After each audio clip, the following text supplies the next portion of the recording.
The Fallout 76 PTS was updated again. Here's what's new with perks. We already knew that the perk Slugger Expert was becoming Kneecapper, and instead of giving a flat damage buff, it made your blunt melee weapons deal extra damage against limbs. Previously, Kneecapper granted an additional 100% limb damage with blunt melee weapons. That's now been changed to only an additional 50% limb damage, but with any melee weapon.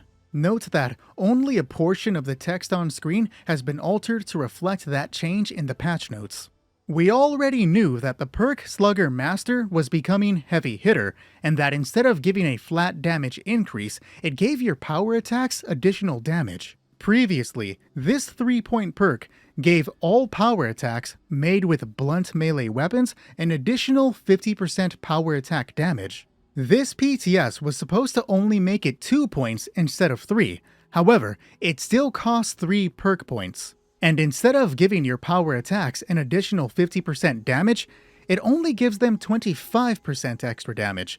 And the blunt requirement is supposed to have been removed, but again, the text on screen states that you still need a blunt weapon.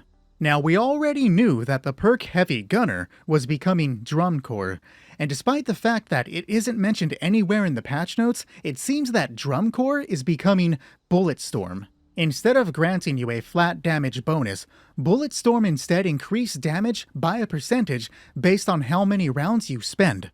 When Bulletstorm first came out, that was 50 rounds for 1 stack of Bulletstorm. It was changed to 25 rounds, and now is 30.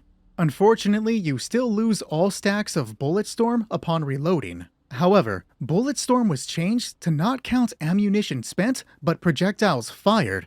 So if you have a weapon with 2 shots, 1 round will count for 2 rounds in Bulletstorm. I tested this earlier with the Alien Disintegrator versus my 2-shot Alien Blaster, and yes, 15 rounds equaled 30.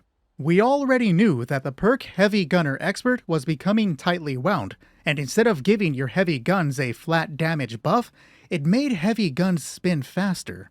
We didn't know the spin increase until now, as the text has been updated to reflect that it is a 60% increase.